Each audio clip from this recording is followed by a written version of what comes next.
Australia के central coast में एक जगह है जिसे कुदरत ने खुद चुना है। एक तरफ शांत झील और दूसरी तरफ गरजता हुआ समंदर, जहां ये दोनों मिलते हैं। ये वो जगह है जिसे परिंदों ने अपना बसेरा बनाया है और इंसानों ने अपना पसंदीदा वीकेंड डेस्टिनेशन, जहां सुकून भी है और रौनक भी है। ये है दी एंट्रेंस।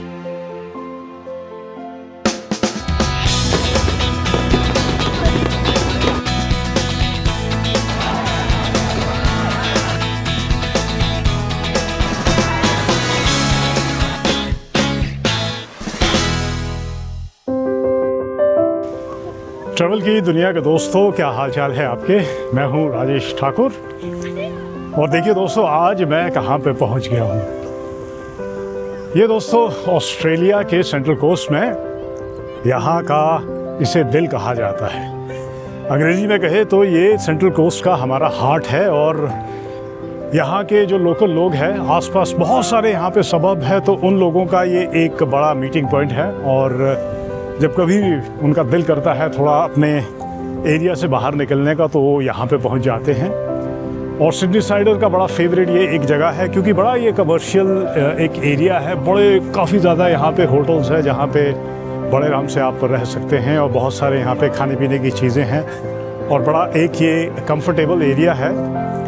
उसके साथ साथ दोस्तों, ये इंसान ही नहीं बल्कि एक बड़ा कमाल का हमारा एक पक्षी होता है जो अलास्का से 12,000 किलोमीटर की फ़्लाइट करके यहाँ एंट्रेंस के आसपास हमारी बहुत सारी लेक्स है, वहाँ पे आके वो उसकी फ़्लाइट लैंड होती है।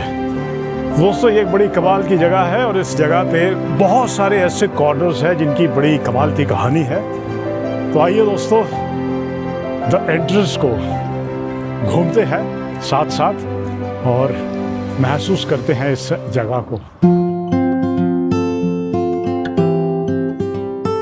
एंट्रेंस की रूह बसती है दोस्तों यहाँ के मेमोरियल पार्क में। ये सिर्फ एक पार्क नहीं बल्कि इस इलाके की यादों का पिटारा है।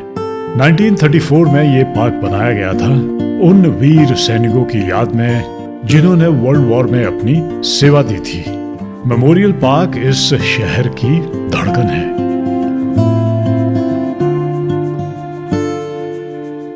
इस पार्क के अंदर जब कभी भी कोई यहाँ पे फेस्टिवल होता है, मार्केट लगती है या म्यूज़िक फेस्टिवल कुछ भी होता है, तो यहाँ पे बहुत बड़ा उस तरफ एक स्टेज लगा है जहाँ पे प्रोग्राम होते हैं। और यहाँ बैठने के लिए बड़ा खूबसूरत ये ग्राउंड है और उस तरफ को फैसिलिटीज़ काफ़ी ज़्यादा है। पार्किंग वहाँ पे बनी हुई है, खूब सारे वहाँ पे टॉयलेट्स बने हैं। खाने पीने के लिए पीछे एक बड़ा ज़बरदस्त कमाल का एक मार्केट बना हुआ है और यहाँ पे बहुत सारे आप देख रहे हैं, यहाँ पे ये झूले लगे हैं, तो इनकी भी बड़ी मज़ेदार कहानी है। इसमें से एक जो मेन कैरोसल आप उस तरफ देख रहे हैं, ये यहाँ पे सदर्न हेमिस्फीयर का सबसे पुराना एक झूला है और ये जर्मनी में बना था।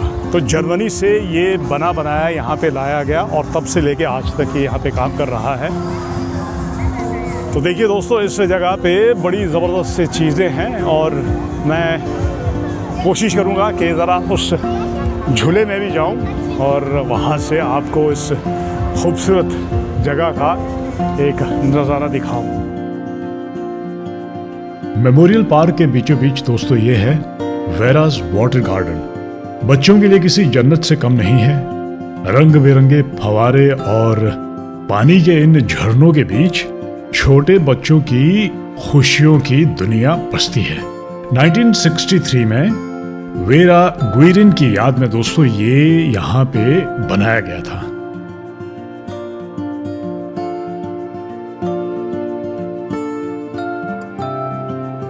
एंट्रेंस को दुनिया भर में पेलिकन कैपिटल ऑफ ऑस्ट्रेलिया भी कहते हैं और उसकी वजह है दोस्तों यहाँ का ये पेलिकन फीडिंग एरिया। आइए दोस्तों, इस जगह की कहानी भी मैं आपको सुनाता हूँ और इसे एक तरीके से पेलिकन फीडिंग एरिया कहते हैं। बड़ा मज़ेदार दोस्तों इसका इतिहास है। हुआ ये कि मिड 70s में यहाँ पे फ़िश एंड चिप्स की जो दुकान थी, उस दुकान के जो ओनर थे उन्हें बड़ी परेशानी होती थी, क्योंकि ये जो पेलिकन्स यहाँ पे बहुत सारे आप देख रहे हैं, जब कभी भी यहाँ पे आते थे तो वो उनके कस्टमर को वहाँ पे जाके परेशान करते थे। तो उसको एक तरकीब सूझी और जो बचा हुआ खाना होता था वो यहाँ पे आके उन पेलिकन्स को खिलाता था। अब क्या हुआ कि उन पेलिकन्स की आदत बन गई और वो एक सही समय पे इवनिंग में यूजुअली 3 साढ़े 3 बजे के आसपास वो यहाँ पे आते हैं, तो इंतज़ार करते थे यहाँ पे कि वो दुकानदार आएगा और उनको खाना देगा। समय के साथ साथ दोस्तों ये ट्रेडिशन बन गया और अब यहाँ की काउंसिल ने एक तो यहाँ पे पूरा का पूरा ये पेलिकन फीडिंग एरिया बना दिया है और एवरीडे 3:30 बजे शाम को यहाँ पे बहुत सारे लोग आते हैं और बहुत सारे पेलिकन्स जो आसपास यहाँ पे जहाँ कहीं भी है तो वो सभी पेलिकन्स यहाँ पे आते हैं और एक बहुत ही बढ़िया यहाँ पे माहौल रहता है। तो मैं कोशिश करूँगा कि 3:30 बजे जब पेलिकन फीडिंग का समय होगा तो उस समय यहाँ पे आऊँ और लाइव मैं आपको दिखाऊँ कि किस तरीके से ये एक ट्रेडिशन जो है एक ज़माने से चला आ रहा है और अब सेंट्रल कोस्ट का ही नहीं बल्कि यहाँ पे आने वाले टूरिस्ट का भी एक बड़ा अट्रैक्शन है। लगभग लंच आवर्स फ़िलहाल यहाँ पे दोस्तों है और देख रहा हूँ हमारे रेस्टोरेंट्स यहाँ पे काफ़ी अब धीरे धीरे बढ़ने शुरू हुए हैं। यहाँ पे ये जो ब्रिज है जहाँ पे मैं आपको ले जा रहा हूँ, इस ब्रिज का बड़ा ज़बरदस्त इतिहास भी है और इसकी बड़ी मीठी सी एक कहानी भी है। ये सिर्फ सीमेंट और कंक्रीट का ढांचा ही नहीं बल्कि टगरा लेक और पैसिफिक ओशन के बीच एक बड़ा ज़रूरी लिंक है। तो दोस्तों फ़िलहाल मैं पहुंच गया हूं यहाँ पे इस पुल पे और ये जो पुल है आप उस तरफ को देख रहे होंगे तो ये यहाँ की एक झील है जिसकी मैंने आपको कहानी सुनाई है और उस तरफ को ये पूरा हमारा इंटरेस्ट का ये एरिया आता है। एक ज़माने में यहाँ पे कोई पुल नहीं हुआ करता था और लोग बाग जो थे वो यहाँ पे या तो किश्तियों के साथ इधर उधर जाते थे या जब कभी भी यहाँ पे लो टाइड होता है उस तरफ को तो उस लो टाइड में वो लोग अपनी गाड़ियों में क्रॉस करते थे। कभी कभी गाड़ी वो रेत पे फंस भी जाया करती थी और इवेंचुअली ये एक बड़ा ज़बरदस्त यहाँ पे 1935 में ये पुल बना है और अब ये पुल जो है इस एंट्रेंस के दोनों तरफ आने जाने के लिए एक बड़ा ही बढ़िया सा ज़रिया बन गया है। आइए दोस्तों इस ब्रिज के ऊपर से मैं आपको यहाँ पे 360 का एक व्यू दिखाता हूँ। तो उस तरफ को जो है वो यहाँ की हमारी झील है टगरा लेक और बहुत बढ़िया उस तरफ को एक पेड़ों के झुंड बने हैं जहाँ पे बहुत ही बढ़िया दोपहर है और जब आप घूम के इस तरफ को आते हैं तो ये हमारा एंट्रेंस का एक बहुत कमाल का व्यू है। यहाँ इस पुल के ऊपर से दोस्तों जो नज़ारे देखने को मिलते हैं वो शायद नीचे से नज़र नहीं आएंगे। मुझे नज़र आ रहा है बहुत से जो बच्चे हैं वहाँ पे पानी के अंदर अपनी गुलाटी लगा रहे हैं। आइए दोस्तों अब आपको यहाँ का एक और मैं रंग दिखाता हूँ। अगर आप बोटिंग के शौकीन हैं तो ये कॉर्नर आपके लिए परफेक्ट है। दोस्तों इस जगह की एक और ख़ास बात यह है कि आप यहाँ पे बोट हायर कर सकते हैं। तो बहुत से लोग यहाँ पे आते हैं, समंदर का किनारा है, झील है उस तरफ को और आप चाहें तो यहाँ आइए और यहाँ पे आप बोट हायर कर सकते हैं 1 घंटे के लिए 2 घंटे के लिए, डिपेंड करता है। क्योंकि ये जो लेक है दोस्तों यहाँ पे एड्रेस से ये झीलों का सिलसिला शुरू होता है और यहाँ पे एक नहीं बल्कि 3 झीलें हैं। मेरा अपना मानना है कि अगर यहाँ से आप बोट लेके अंदर झीलों पे जाते हैं तो लगभग 25-30 किलोमीटर आप अंदर इस झील में रहेंगे और पूरा दिन आप यहाँ पे बोटिंग कर सकते हैं। बहुत ही ज़बरदस्त दोस्तों ये एरिया है और जो झीलें हैं सबसे बड़ी ये टगरा लेक है जिसका जो रेडियस है लगभग 45 किलोमीटर का है। उसके बाद बजी हुआ झील पड़ती है और फिर आगे जाके मुनमरो, ये 3 झीलें यहाँ पे हैं। दोस्तों आज यहाँ पे हमारी अच्छी खासी वॉक हो गई है और अब समय है भोजन का। आइए ज़रा मार्केट को घूमते हैं। वैसे तो दोस्तों खाने पीने के लिए बहुत सारी जगहें हैं यहाँ पे, तो नीचे जहाँ पे था मैं वहाँ पे भी बहुत सारा कुछ है, लेकिन अगर आप ऊपर आते हैं तो बहुत सारे यहाँ पे ऑप्शंस हैं। मेरा अपना मानना है कि लगभग सारे कुजीन आपको यहाँ पे मिल जाएंगे। बहुत सारे दोस्तों खाने के ऑप्शन हैं और हम लोगों ने आज डिसाइड किया है कि हम वियतनामी फूड खाएंगे। वैसे लंच आवर ख़त्म हो चुके हैं तो ज़्यादातर लोग खाना वाना खा के वापस घूमने गए हैं, तो आज आराम से यहाँ पे शांति से हमें भोजन करने को मिलेगा। हम लोगों ने आज सी फूड पैनकेक और एक chilli jam cashew nut vegetable के साथ मंगवाया है और साथ में है कोकोनट वाटर। रेस्टोरेंट का डेकोर बड़ा जबरदस्त है दोस्तों, आइए जरा इस भोजन का आनंद लेते हैं। तो दोस्तों फिलहाल मैं एंट्रेंस के इस खूबसूरत नज़ारे को एक अलग तरीके से देख रहा हूँ। यहाँ पे ये जो एरिया है दोस्तों, यहाँ पे मैं अंदर पानी के अंदर एक्चुअल में अभी आया हूँ क्योंकि जो टाइड्स है अभी बहुत कम है और ख़ूबसूरती यहाँ की ये है कि लो टाइड में यहाँ पे बड़े आराम से आप यहाँ पानी के अंदर आ सकते हैं। बहुत से लोगों को देख रहा हूँ यहाँ पे वो फ़िशिंग कर रहे हैं किनारों पे, और अगर आप उस तरफ देखते हैं तो वहाँ पे वो समंदर है और ये चैनल जो है वो जोड़ रहा है हमारी उन झीलों को जो उस तरफ पड़ती हैं। और ये जो यूनिक सिस्टम है दोस्तों, ये एंट्रेंस की खूबसूरती है। बड़ी कम ऐसी जगहें हैं ऑस्ट्रेलिया में या दुनिया में जहाँ पे ये एक इस तरीके का सिस्टम बना है कि कोस्ट पे अगर आप उस तरफ को देख लेते हैं तो पैसिफिक ओशन का बहुत लंबा दूर दूर तक हमारा वहाँ पे वो कोस्टल एरिया फैला है।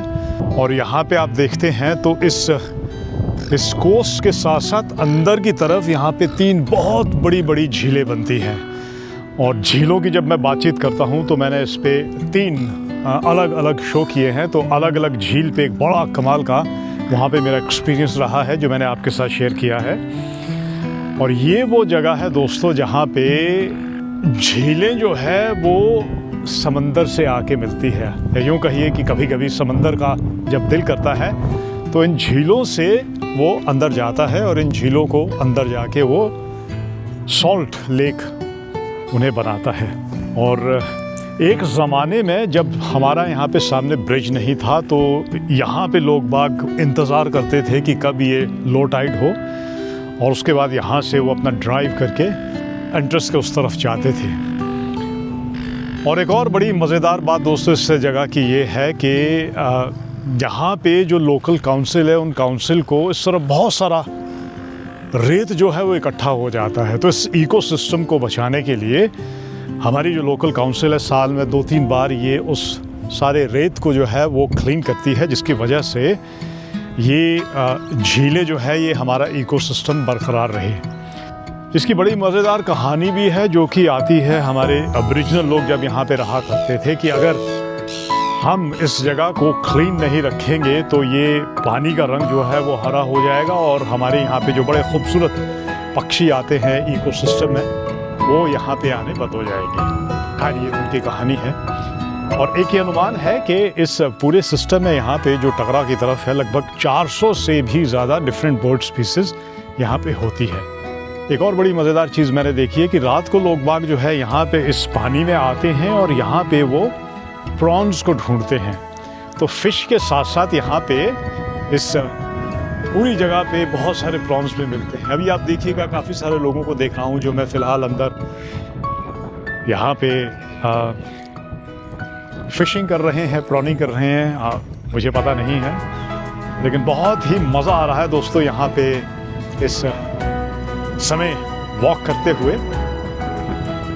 और बहुत छोटी छोटी फ़िश जो है वो मुझे यहाँ पे नज़र आ रही है जो कि शायद मुझे छू के नीचे से गुजर रही है। एक अलग ही मज़ा है इस पानी के अंदर चलने में।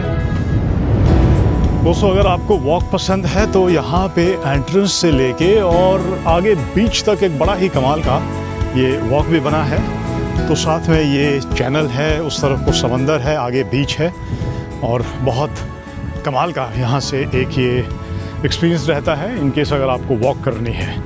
हालांकि लंबी वॉक अगर आप करना चाहें तो यहाँ पे 10-12 किलोमीटर की वॉक भी है जो एंट्रेंस यहाँ शुरू होगी आपके बीच से और ऑल द वे अंदर हमारी झील पे एक लॉन्ग जेट्टी करके जगह है, तो वहाँ तक एक बड़ा कमाल का दोस्तों ये वॉक बनता है। और छोटा वॉक अगर आपको करना है तो यहीं समंदर के किनारे एक बड़ा ये खूबसूरत पेव्ड ये एरिया है। और फ़िलहाल मैं अपने जूतों को पीछे छोड़ के आया हूँ, क्योंकि आगे जाके बहुत सारे लोगों को मैं देख रहा हूँ जो फ़िलहाल पानी के अंदर फ़िशिंग कर रहे हैं। तो मुझे भी थोड़ा और पानी के अंदर जाना है, और इतना बढ़िया रास्ता है कि नंगे पाँव चलने से भी मुझे कोई परेशानी नहीं हो रही है। दोस्तों यहाँ पे मैं थोड़ा सा अब समंदर के नज़दीक आ गया हूँ। उस तरफ को आप देख रहे हैं, ये समंदर की लहरें हैं, और लगभग ये जगह है जहाँ पे आके ये झीलें जो है वो समंदर से आके मिलती है। बहुत सारे लोगों को मैं यहाँ पे देख रहा हूँ कि यहाँ पे पानी में थोड़ी मुझे हलचल नज़र आ रही है, और ऐसा लगता है कि यहाँ पे फ़िशिंग का ये एक परफेक्ट स्पॉट है। तो आइए ज़रा मैं भी थोड़ा सा यहाँ पे इस पानी के अंदर जाके देखता हूँ। वाह ये पानी थोड़ा ठंडा नज़र आ रहा है यहाँ पे। वाह,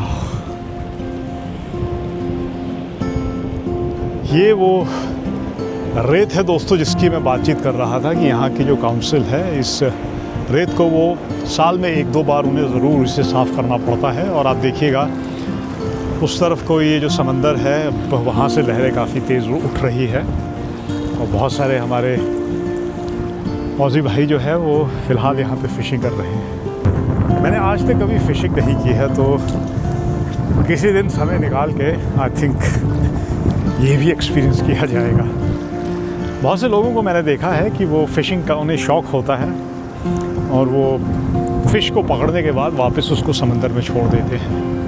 तो दोस्तों फ़िलहाल जहाँ पे मैं हूँ, ये यहाँ का एक छोटा सा बीच बना हुआ है। जो मेन बीच है यहाँ का, उन पत्थरों के पीछे वो उस तरफ बनता है, और यहाँ पे एक तरीके से ये फैमिली बीच है। तो काफ़ी छोटे छोटे बच्चों को मैं यहाँ पे देख रहा हूँ। और इस जगह की ख़ास बात ये है दोस्तों कि ये दिन में 3 या 4 बार अपने यहाँ पे सारे रंग बदलता है। तो थोड़ी देर में यहाँ पे समंदर की लहरें जो है वो काफ़ी बड़ी बड़ी होती चली जा रही है, और ये सारा एरिया जो है वो अंडर वाटर हो जाएगा। और जब समंदर की लहरें नीची हो जाती है तो इस एरिया में एक बार फिर आप बड़े आराम से इधर उधर वॉक कर सकते हैं।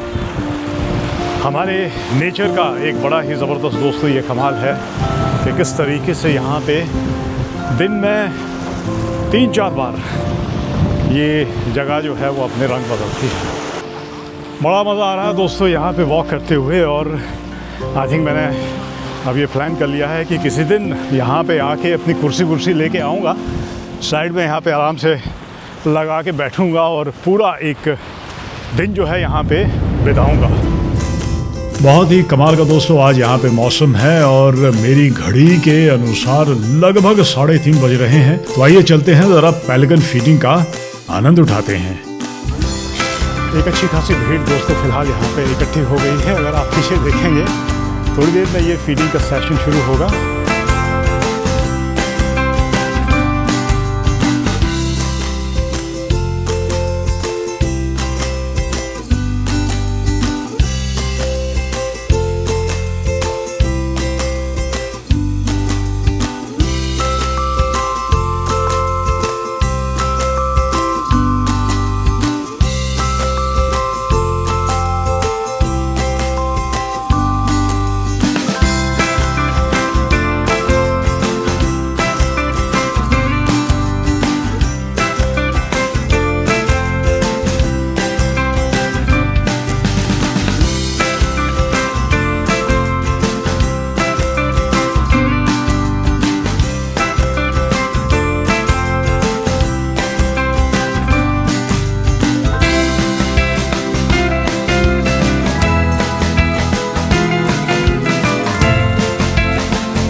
दोस्तों एंट्रेंस में एक बड़ी कमाल की जगह है जहाँ पे मैं पहुँचा हूँ, और ये है यहाँ का हेरिटेज ओशन बाथ।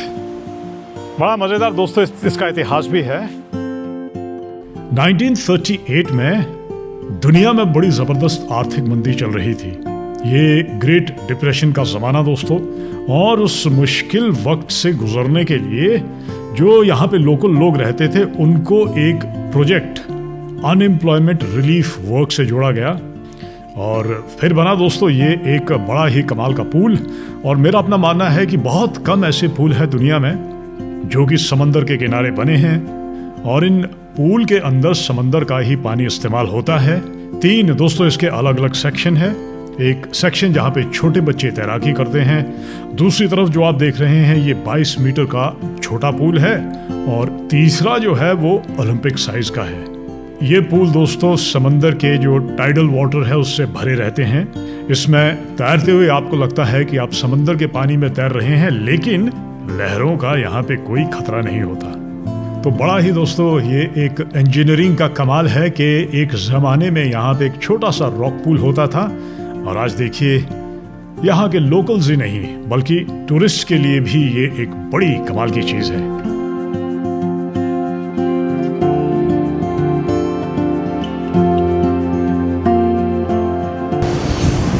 तो दोस्तों ये है यहाँ की एंट्रेंस की मेन बीच। अभी थोड़ी देर पहले मैं उन पत्थरों के उस तरफ था और यहाँ पे बहुत ही ज़बरदस्त फ़िलहाल एक पूल बना है। तो बहुत अच्छा शाम का फ़िलहाल मौसम यहाँ पे बना हुआ है।